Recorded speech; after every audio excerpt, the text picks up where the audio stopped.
Welcome back to the show. We are once again joined by recruiter guy Bill Humbert, who's got some wonderful advice to share with us on how to make a change in our careers or how to just, make that career change path a little bit smoother. Welcome to the show, Bill. Ben, thank you so much. It's great to be back. Well, it's so great to have you back. So, looking a little bit towards changing our career paths and trying to make a shift, what are some things that you keep in mind, kind of let us know that it's time for a change in our careers?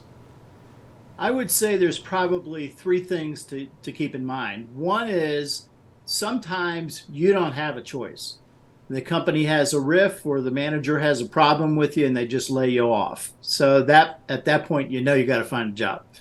The second is, maybe you've topped out and you want to be more successful and make better contributions, but you just can't get there in that company or that manager. It's time to find a job.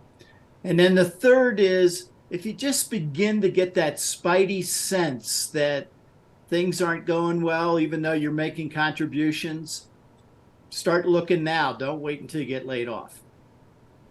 Well, it was great reasons to kind of start keeping an eye on start that job search. But once you get started or once you're in that position where you're ready to make a change, it can be a little bit challenging to get started. And just the job search in general can be pretty nebulous.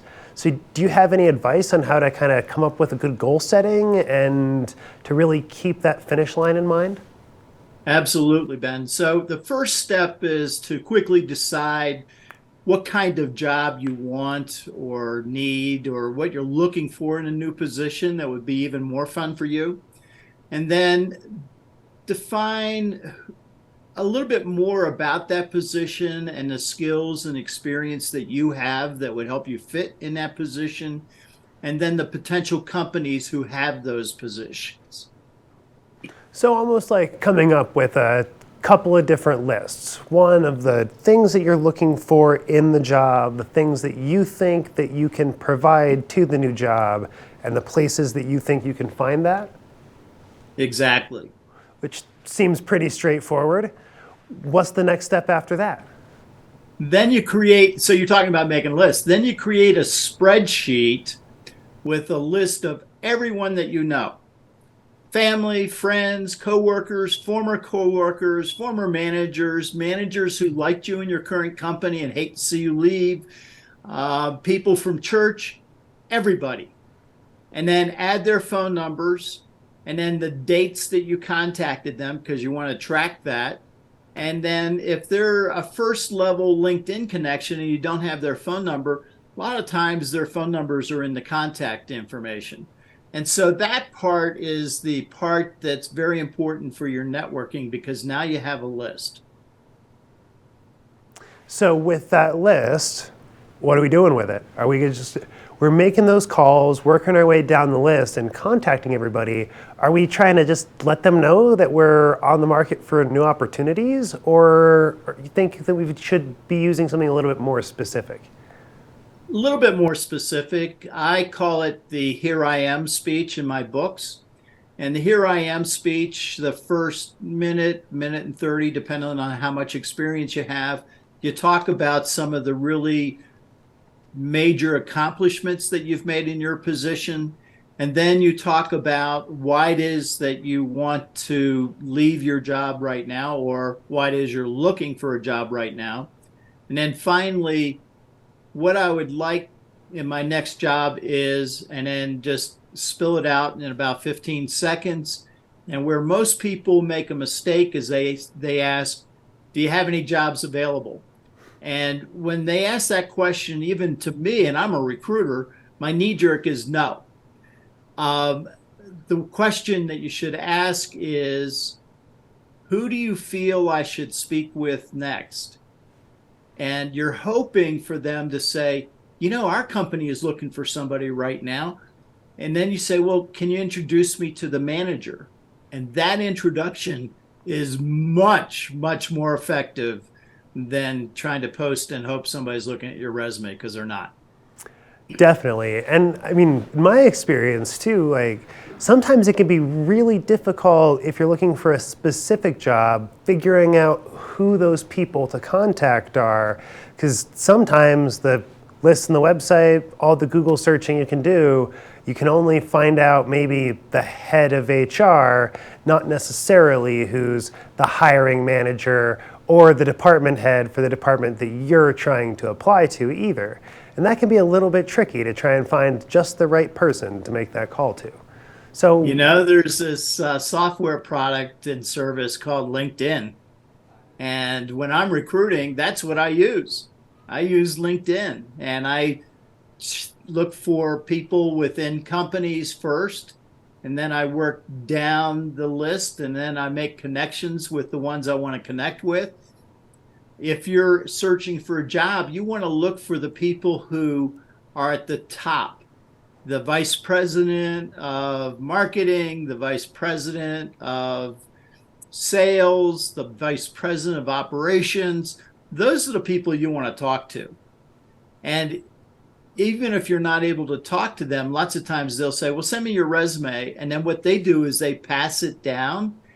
And if you're a manager and a vice president hands you a resume, are you going to at least talk to that person? definitely going to give them a call. But my first impression there would be it seems to me like some of those higher level people, they might either have a gatekeeper to get access to them, or they might not necessarily have the time to deal with minutia like hiring. What Well, advice do you you have to know, like make that initial connection? so if they feel like hiring is minutia, then it's time to pass them on because that means they're not interested in building their team. And team building is one of the most important jobs of executives and hiring managers. So if that's what they feel, then you move on to some other company where hiring is important.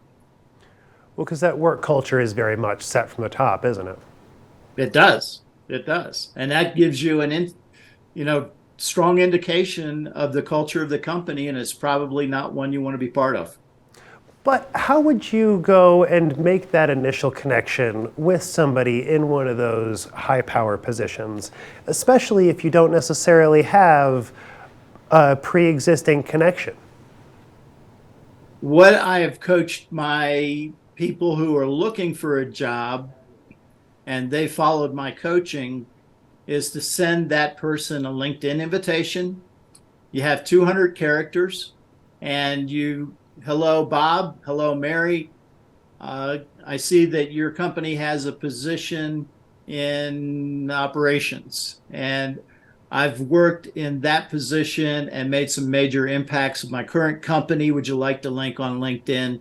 And then add your name and phone number. And just a quick little blurb, quick little introduction to kind of what you might offer and why they might need to take some time to talk to you. Exactly, Ben. So career search, like recruiting, mirrors the sales process perfectly. And in my book, I go through that. It's a sales process that people have to go through. And, you know, the true work is when you're going out and you're starting to look and network. Here are the metrics. If you talk to 2 new people per week, it will take you 1 year to find a new job. If you talk to 10 new people per week, you'll find a new job in 6 months. If you talk to 20 new people per week, so 2 in the morning and 2 in the afternoon, you'll find a job in 90 days. And I have found with the people I've coached, it works. Might be 89 days, might be 91 days, but it's right around that 90-day mark. Awesome. Well, Bill, speaking of your book, I hear you might have a little bit of book news coming up. I do. I have a book signing in Park City at Dolly's bookstore on Main Street, and they've always treated me amazingly well. And so I'm excited about that because I get to meet some new people and talk to them about their careers. So it's going to be Friday, March 22nd at 2 p.m. at Dolly's. and come out and join us. Even if you're out over here skiing, come out and join us. It'll be great to meet you, and you get to meet Recruiter Guy live and in person. Well, awesome, Bill. It's been so much fun to have you on. And as always, you've got some really great advice for us. Make sure to check out RecruiterGuy.com or head over to Dolly's Bookstore on March 2nd for that book signing. 22nd. 22nd. 22nd. Thank you. All right, Bill, thank you so much for stopping by. And we'll be right back with a little bit more show right after this.